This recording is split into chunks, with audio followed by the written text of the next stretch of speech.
iOS and Android. Now at 9, as the Chiefs cross state lines to Kansas, local retailers and fans share their thoughts. Plus, that pile of gift boxes tells thieves what you got. Now, please share smarter disposal methods. Americans are traveling all over the world for the holidays, but some weather here in the U.S. could dampen their plans. I'm Matt Finn at Phoenix Sky Harbor. We'll have the latest coming up. The 4 states' most watched news starts now. The Kansas City Chiefs are packing up and heading across state lines. This is KOAM News. I'm Tanya Buck. After more than 60 years in Missouri, the team yesterday announced plans to build a new stadium in Kansas. The move shakes up Chiefs Kingdom and raises questions about fan loyalty, local business impact, and the future of Chiefs culture. KOAM's Ty Parks talked to supporters on both sides of the border to get their reactions to this historic decision. Red Kingdom is crossing the border to Kansas City, Kansas. Although it does not look like the name or logo will change, will this change the way Kansas City Chiefs products are sold? It's hard to say. I'm sure it'll garner some excitement and things, but really, since they're not changing the name or changing the logo or anything, I don't know that it'll be that big of an issue.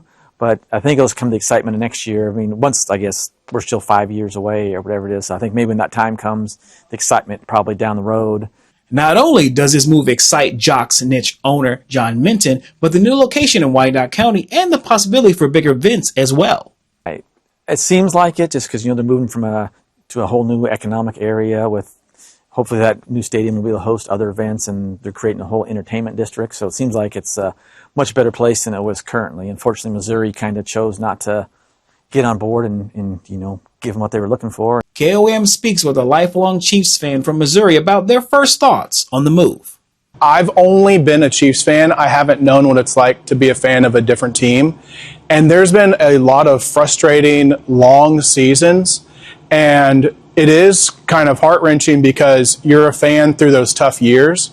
And then when the team gets good, they listen to offers from other states and then they move. Will people stop being fans because of the move? I'm absolutely going to be a fan. I don't think that this will stop at all.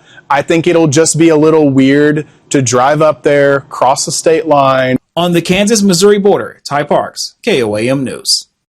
The current plan is to build a $3 billion state-of-the-art domed stadium in Wyandotte County, scheduled to open at the start of the 2031 season. A new Chiefs headquarters and training facility will also be built in Olathe. Meteorologist Austin Stantz joins us now with a first look at weather. Yeah, thanks, Tanya. Hey, how about a new record for today? 74 degrees, December 23rd, 2025. That is a new record temperature, 74 degrees. The previous record was at 73, set back in 1982. Here's our average, 46 degrees. 28 degrees above average for today. Heading into this evening, things remaining mild overnight tonight, still in the 60s. As we head into those overnight hours, 61 is going to be our overnight temperature. That puts us at 33 degrees above normal from our overnight low, which is normally 27 degrees. That's all due to this high pressure that's central over Dallas right now. Our southwest flow, here's our upper flow, bringing in all that warm air to our area. I'm going to continue tracking these record-breaking temperatures as we head into the holiday season. I'll also have an update on some drought impacts as well. That's all coming up. All right, thanks, Austin. Authorities arrest a Kansas man after he leads them to a missing boy's body in Bates County, Missouri. Lynn County, Kansas authorities reported 13-year-old Arian Ndula missing over the weekend. Yesterday, Damon Leonard of Pleasanton, Kansas, told Bates County deputies he knew where the boy was and said Aaron was dead. And Leonard led authorities to a remote creek bed where deputies discovered the body. Leonard confessed to transporting Aaron's body from Kansas to Missouri, and prosecutors charged Leonard with abandonment of a corpse. Well, those empty Christmas boxes at your curb could attract thieves. Police warn your post-holiday cleanup might advertise your new valuables to criminals. Adam Woodbury shows us how to dispose of boxes safely. Put up all your gifts this season. Don't make your curb. As you open your new treasures, the Springfield Police Department wants to remind you to be cautious when throwing your boxes away. Once you open up all your gifts this season, don't make your curb an advertisement for what you have inside your house. SPD says it's easy to take your boxes outside without giving it much thought. And if you're not careful, well, that could bring some unwanted attention. Police say to break down the boxes as best you can and then stuff them into the trash can. And when you can, load them up in your car and take them to the recycling center. Those are the two safest options. And if you have too many boxes, too many bags of trash that won't fit in your trash can, and you're not able to get them to the recycling center, just, save those in the house, in the garage, in the shed. And just add them to your trash can when it's time to take it out again the next week. These are all just basic precautions that you can take to help reduce the opportunity and reduce the risk that you're the victim of a property crime like a burglary. Well, the wait is almost over for Pittsburgh breakfast lovers. After years of delays and uncertainty, IHOP appears ready to open its doors in town. The restaurant's sign now stands at 200 East Centennial Drive, where Gusano's Pizza once operated. Hours currently read coming soon, but IHOP's website officially lists Pittsburgh as an active location. The chain originally promised a mid-2023 opening, but months passed without updates, leaving residents wondering if the restaurant would ever arrive. Well, coming up, no need for shots. A popular weight loss medication now approved in pill form. I'm Madison Allworth in New York. I've got the details coming up. And later, how did Christmas songs become so popular? We explore the centuries-old roots. A new era for weight loss medication with the approval of a new pill in addition to the already popular injections available. Fox Business correspondent Madison Allworth reports. Big news for the weight loss industry as the FDA approves the first ever GLP-1 pill, a version of Novo Nordisk's Wegovy. The daily pill includes semaglutide, the same active ingredient as the Wegovy injection, as well as Ozempic. And clinical trials have shown the pill delivers similar results to the weekly shots. Until now, these popular medications have only been available via injection. With this new option, some Americans may be more willing to take it. People would much rather prefer to actually just take a pill instead of poking themselves. Novo Nordisk has not released a price for the Wegovy pill yet, but we do know that they have reached a deal with the Trump administration to sell the lowest dose of the pill for $149 a month for people who pay out of pocket. They've often cost consumers more than $1,000 per month, and some a lot more than that. More than 40% of Americans are considered obese. This more accessible version of Wegovy is expected to give broader access to those who previously could not afford the drug. We know that obesity is one of the leading causes of death in America, and that if you can get this pill down to, $149 a month or $200 a month, a lot of Americans are going to be willing to pay that price in order to get off sort of their other medications related to obesity-related complications and to extend both the quality of their life and its length. The weight loss market is projected to reach $150 billion in the next decade. In New York, I'm Madison Allworth, Fox Business. Austin is next with a complete look at your forecast, and later, children craft handmade presents and hunt for candy canes at a local nature center. Looking for your next... It was a record-breaking Tuesday today, heading into Christmas Eve. Temperatures going to be right back up there into the 70s. Right now, we're seeing our Skywatch storm tracker. Take a look at this. We are seeing some cloud cover beginning to move in this evening. That's kind of going to be the story as we head into tomorrow morning. Some moisture begins to move in. Cloud cover settles in overnight. It will clear out heading into tomorrow. The sun will make an appearance. Don't worry. Heading into this evening, though, winds out of the south. Very mild temperatures this evening. You notice temperatures here across the region, especially south of 44, still in the 60s. North of 44 and off to the northwest, a little bit cooler. 52 Chanute, 51 Iola, 53 in Fort Scott. Joplin, you're sitting at 61 currently. Downtown Joplin, our Cornell Arts and Entertainment Complex camera. Gosh, it's looking beautiful out there tonight. We're going to see still mostly clear for the moment, but we're going to transition into mostly cloudy as we head into the overnight hours. Patchy fog heading into the morning. We'll talk about that in just a minute, but check this out. 34 degrees above normal for our overnight low. We're normally around 27, so it is a very mild evening tonight. Here's the moisture that begins to move in. We're looking at our dew points here. So as this increases heading into Wednesday, that's where we're seeing a little bit of that cloud cover and also chances for fog as temperatures fall into those morning hours around this dew point temperature and the ground temperatures cool.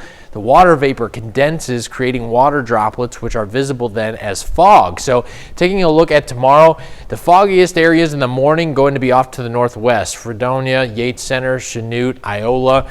Could be some trouble with visibility early in the morning, but that's going to clear up heading into the afternoon hours. Taking a look at Tuesday into Wednesday morning, here's that cloud cover beginning to settle in tonight, waking up Wednesday morning. A brief sprinkle or two, especially off to the north here. Very possible, but it's going to be very brief, and most of us going to be remaining dry. Temperatures as the cloud cover begins to clear out late morning, early afternoon, are going to shoot back up into the 70s here by 4 o'clock. We're at 73 in Joplin, 72 Pittsburgh. Take a look, Miami saying 77 there. We'll have to keep an eye on that. That'll be another day that we have to keep an eye on record temperatures. Winds going to pick up here. We see winds gusting around 6 a.m., anywhere from 20 to 25 miles an hour, gusting upwards of 30 miles per hour for your Christmas Eve.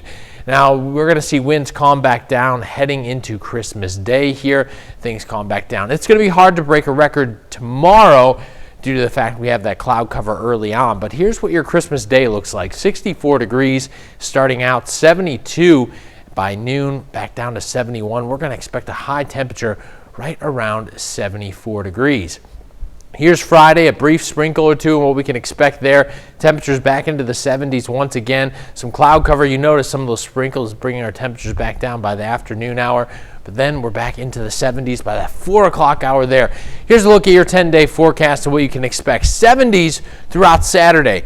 We get a small system that moves through that drops our temperatures down. Overnight, 25. Monday, 36. So it's going to be much cooler out there on Monday. And then heading into Tuesday, we slowly see those temperatures creep back up. But no snow on Christmas. Yeah, it's not going to be a white Christmas. You can sing Let It Shine out there because we'll see some sunshine. All right, thanks, Austin. Well, some people would like a white Christmas, but as Austin said, that's not going to happen this year.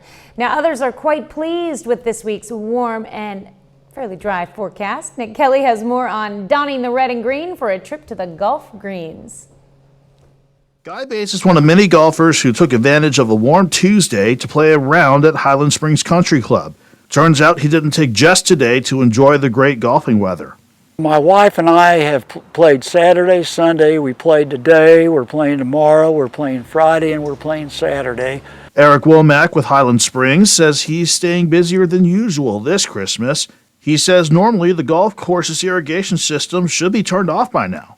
We've had to charge our irrigation system back up this week just because of the high temperatures. We've got some sod that we had to do on the course, and we want that sod to grow and to maintain it. The welcome warm for golfers means more time to enjoy the course. Last year we did about 450 rounds maybe in December, and this month we're going to be pushing 700 rounds just this month alone. Given how we'll stay warm through this week, some golf courses have added tee times for Christmas Eve and even Christmas Day. Womack says to call ahead and check to see if a course is open before heading out.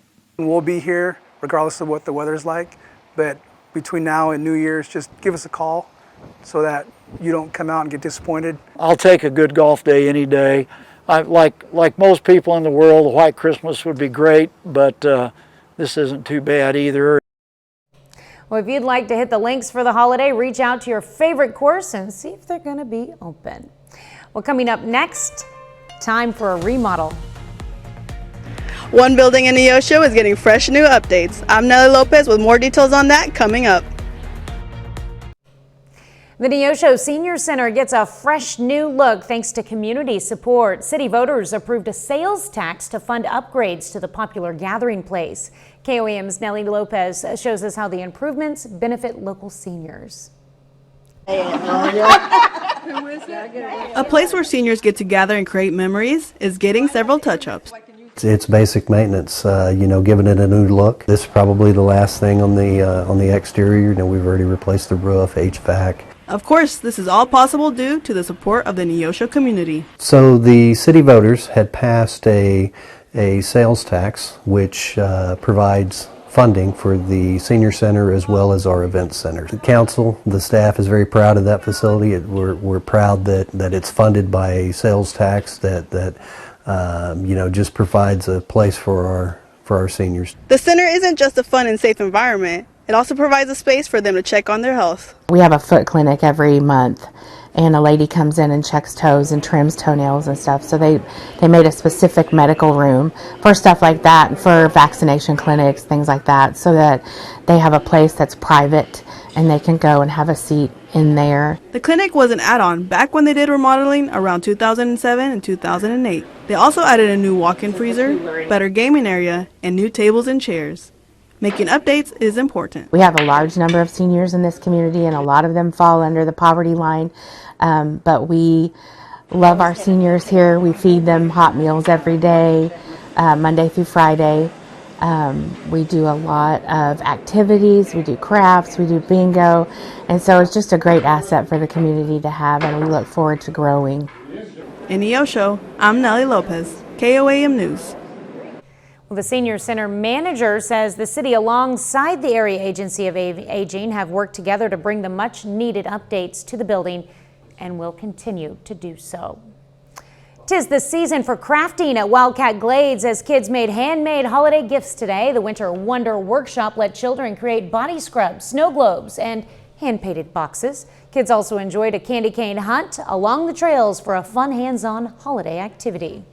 Just a busy time, and it's going to be a time just to sit down and each of them have a little creativity time to themselves, and their parents have a little quiet time, and we can do something fun with them. We're going to take a hike, like I said, outdoors, looking for candy canes, but also whatever else we can find. This is a way to get outdoors, see what we have, hopefully learn to appreciate the outdoors and the nature. Well, proceeds from the event will go toward maintaining the park and expanding educational opportunities for the community. Ho, ho, ho, and hold the syrup. Santa joined families for breakfast at Union Station Deli in Joplin today. Kids decorated ornaments, wrote letters to St. Nick, and enjoyed waffles during the restaurant's first Breakfast with Santa event. Children also got their faces painted and snapped photos with the jolly guest from the North Pole. Coming up next, a Joplin baker competes for a $10,000 in a national baking contest. A Joplin baker is rising to the occasion in a national competition. Courtney Towery from the Artisanal Bakery is competing for the Greatest Baker 2025 title. Now, voting ends February 10th with a $10,000 prize and magazine feature on the line. 30 more minutes of news, weather, and sports coming your way. The Trump administration is giving out cash this holiday season to illegal immigrants who choose to leave the U.S. on their own. I'm Alexandria Hoff with those details coming up. And record holiday travel is underway with more than 120 million Americans hitting the road and skies. You're watching the 4 States Most Watched News. This is KOAM News at 9 on Fox 14. I'm Tanya Bach. Roads and airports across the country are busy as the holiday travel rush continues with just 2 days to go until Christmas. Fox News correspondent Matt Finn has the latest from Phoenix Sky Harbor International Airport. The holiday travel rush continues Tuesday as millions of Americans make their way to their holiday destinations. AAA is predicting it'll be a record-setting year with more than 120 million Americans on the move. Expecting it to be pretty hectic today. We'll see.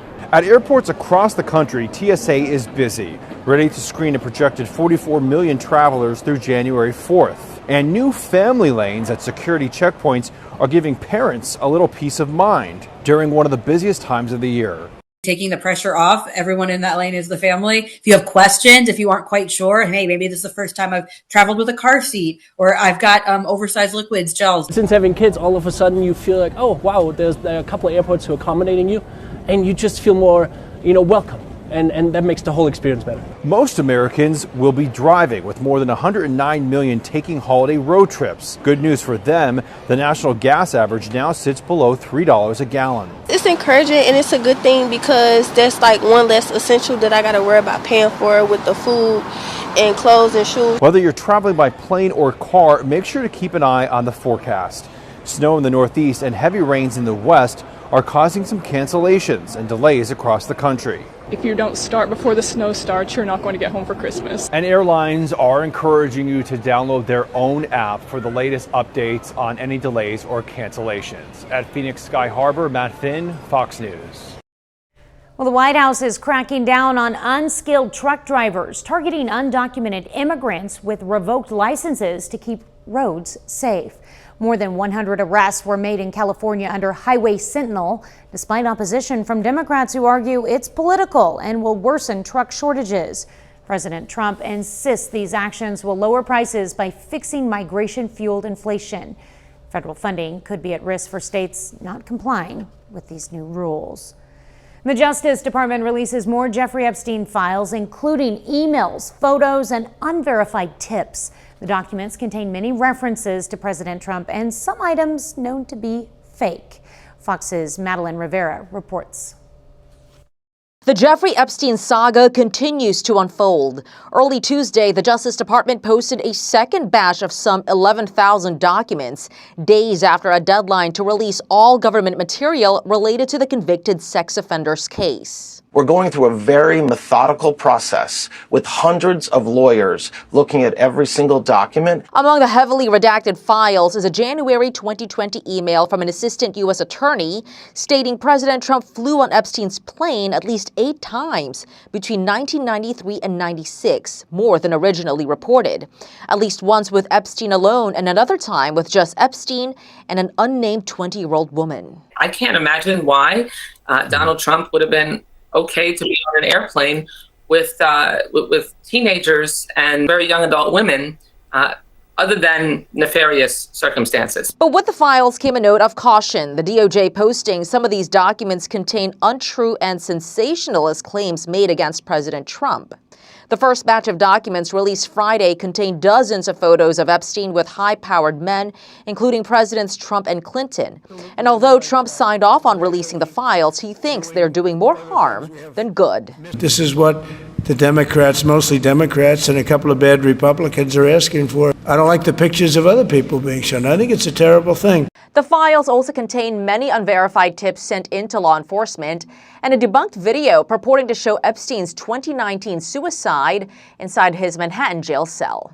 In Washington, Madeline Rivera, Fox News. Austin is next with a complete look at the forecast and later a final crossing. Baxter Springs Public Schools thanks a prominent member of the community for years of service. I'm Kenny Foreman, and I'll have more on that coming up.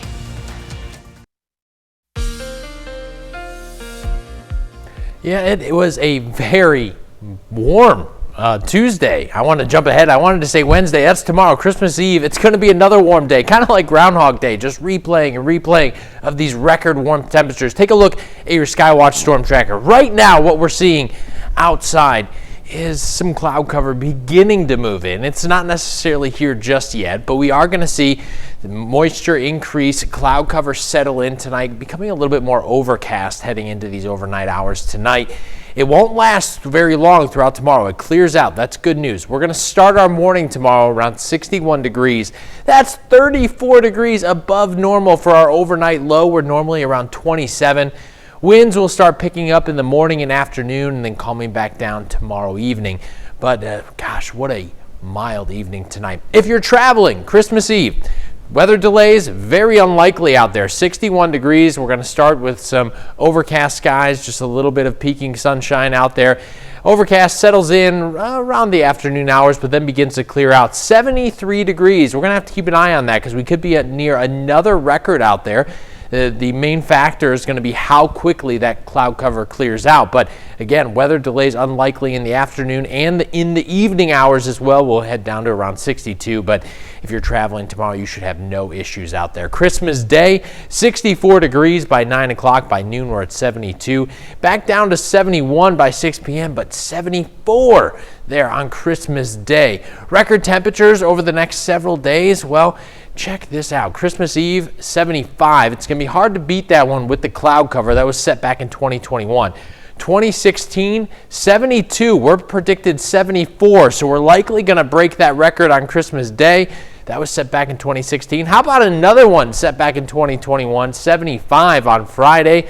72 set back in 1946 on Saturday. Have a chance to meet or break that one as well. The bad news, these warm temperatures, dry conditions out there across the region, you're seeing some drought aspect. Whether you're abnormally dry, moderate, or severe drought conditions right now, why is that so important? Well, these can have carryover effects. Droughts can have carryover effects into next season, especially within the deep soil moisture. You have your soil, or your surface soil, and then your deep soil. And when that doesn't get saturated, that can really it can really hurt crops, such as agricultural stress is what it puts on there between corn and soybeans. So that's really important, especially for our farmers out there. It can also cause reduced groundwater, and this can affect reservoirs and wells as well. And the thing is, the reason why we're seeing this, well, right now we're seeing the dry conditions and warm conditions because of this high pressure here. Notice the southwest flow coming in right now. That's bringing in all that warm air, but that changes over the next 10 days. Take a look. We do have these warm temperatures throughout the weekend, but then a system comes in, temperatures come down, a chance for a little bit of rainfall out there, not much. So we're still going to be looking at dry conditions over the next several days, but we cool down back near average, and then we start creeping back up again by the end of the week. Well, we'll see if we break that record this Thursday. Yeah, we're going to keep an eye on a couple of them. All right, thanks, Austin. Well, President Trump calls collegiate athlete name, image, and likeness deals a disaster for sports. This as Congress considers legislation to standardize NIL compensation nationwide. Fox's Joe Morgan reports. At an Oval Office ceremony, President Trump was asked about college athletes using their names, images, and likenesses to earn money before they graduate. I think that it's a disaster for college sports. I think it's a disaster for the Olympics because, we're losing a lot of teams. The colleges are cutting a lot of they would call them sort of the lesser sports, and they're losing them like at numbers nobody can believe. During the ceremony, the president signed a bill authorizing the creation of congressional gold medals honoring the 1980 U.S. Olympic hockey team, the Miracle on Ice team. Back when that team took home the Olympic gold, amateur athletes could not be paid for their names, images, and likenesses, or NIL. Today, more than 30 states allow NIL compensation. But a bill known as the SCORE Act and introduced in Congress in July would standardize NIL rights nationally and override state laws on the matter. We want to get it right. And, we really do have to say college sport that is getting out of hand. And then, we need Congress. Among other things, the SCORE Act would allow student athletes to hire agents and require them to disclose their deals to officials. It also allows the NCAA and other organizations to put a cap on NIL earnings and requires schools to maintain at least 16 different varsity sports programs. House Republican leaders plan to push the bill to a final vote in early December, but scrap those plans after members of their own party raised concerns. In Los Angeles, Joe Morgan, Fox News. Well, still ahead, the All-American honors continue to roll in for one Pitt State football star. Those details next. And the Webb City Cardinals boys basketball team has a lot of new faces on the court this season, but that hasn't stopped them from early success. That story coming up in sports. The Webb City boys basketball team features a lot of fresh faces on the court. And despite having a lot of athletes playing their first varsity minutes, the Cardinals are off to a 4-2 start with back-to-back wins of at least 20 points. Webb City believes that one strength this season is their team chemistry, with a nucleus of players that have grown up sharing the court. And with two athletes donning the red, white, and blue for the first time this year, the Cardinals core has embraced their new teammates and emphasized a close bond. Our guys accepted them right out the gate. We've got a good group of kids, and we're very connected as a group, and those guys were just trying to fit in and want to be a part of what we're doing over here, and they've been a great addition. And when you've got good teammates, it makes it easy. They're both really good. They're both good players, both really smart, so they picked up on the plays pretty easily, and they're both good assets to our team. They both do what they need to do. We've grown up together. All of us have been friends. Since we were kids, we played basketball outside our houses every day, and we have some new kids from other schools, but we've played with them before in summer league, so we're really close, and we have good chemistry just playing and growing up together. When the Cardinals return from winter break in January, it's all gas and no breaks leading up to the postseason. With a busy schedule after the turn of the year, the team credits the recent Carthage Invitational for helping them get in the groove of the season and preparing them for what lies ahead. The Carthage tournament's really big. We get some schools that we don't normally play. That's really good competition. And I feel like it just helps us as a team figure out who we are early on. And it gets us in a good shape before Christmas break starts. And then after Christmas break ends, we have a lot of games quick, so it kind of just helps us get in a groove and just get going. You come back after Christmas and you got the Kaminsky Classic, which it's going to be 8 really good teams. It gives our guys an opportunity to see the things that we've worked on over winter break and how they've improved, and they get to play a lot of games in a hurry and get to refine those skills. And we've preached this for years. Every game is a dress rehearsal for the district. Nothing matters till we get to that point. They stick to the process and stay focused on the things we need them to do and stick to what they're good at. We're going to be a factor in that district. City returns to the court on January 6th in a road matchup against Nixa, prior to playing in the Kaminsky Classic that tips off on the 8th. After another standout season in the Crimson and Gold, Pitt State senior Jordan Rogers has racked up the recognition at the conference and national levels. And today, the Gorillas star safety added one more accolade to his resume. Rogers received his 5th first-team All-American honor, being named a Walter Camp Football Foundation All-American defensive back. Rogers had previously been honored by the American Football Coaches Association, the Associated Press, the Division II Conference Commissioners Association, and the Don Hanson Football Committee. In 2025, Rogers finished with a career-high 85 tackles, leading the Gorillas with 5 interceptions and 4 forced fumbles en route to his 3rd All-MIAA selection. That's it for sports. We're back with more after the break. When Baxter Springs Public School students return from winter break, they may notice the absence of a familiar face. KOAM's Kenny Foreman introduces us to Chuck Sweeten, who's retiring after dedicating himself to the community for the past 26 years. For the past 10.5 years, Chuck Sweeten has patrolled this very crosswalk on Military Avenue, making sure that Baxter Springs students were kept safe. His involvement in the community started 16 years prior to that as a member of the school board. My daughter and a principal and a couple of teachers called me and wanted me to join the board. I didn't want to take on the responsibility, but like I was telling David, I don't think I ever told my daughter no, so that's how we got going. After helping keep an eye on the district's finances, Superintendent David Pendergraft approached Chuck about becoming a crossing guard, where his work ethic could now be seen by many more people. You can count on him. Doesn't matter if it's raining, sun shining, freezing cold, or hot outside. Chuck was there every day, and so he was consistent, and you could set your clock to him.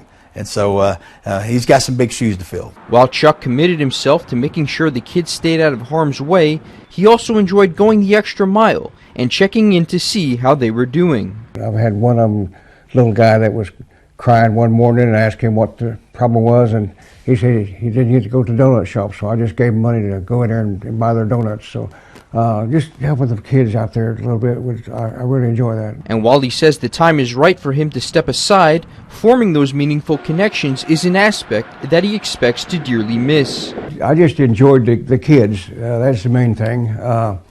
They have kids that come across that don't have a lot of stuff sometimes, and there's always trying to help them out a little bit. And I just enjoyed seeing the kids and real polite kids. I've got to say that Baxter got some real nice young people. In Baxter Springs, Kenny Foreman at KOAM News.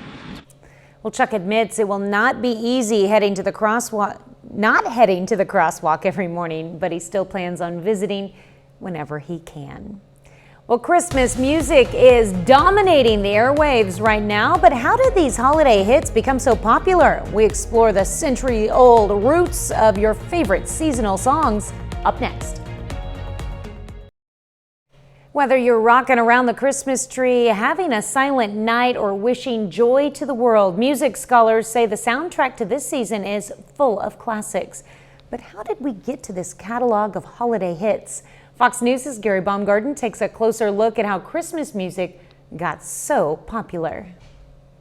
Christmas bells are ringing, following. As the songs of the season keep filling the air, music scholars like Kimberly Souther of Clemson University say it's not uncommon for Christmas tunes to ignite nostalgia. It brings us back to our childhood and all those wonderful memories that we had when we were young with Santa and family. And many songs we have today can trace their roots back home more than 600 years. Well, Christmas carols actually began as just carols in the 14th, 15th, 16th century. So they were songs that people would sing in the streets, or they would sing them for religious services. And then this book came out called the Oxford Carols. So families would purchase this book of carols, and they were predominantly about Christmas time. According to Dr. Souther, a lot of other popular Christmas music comes from the 1940s and 50s. Still, different family traditions may also influence people's choices.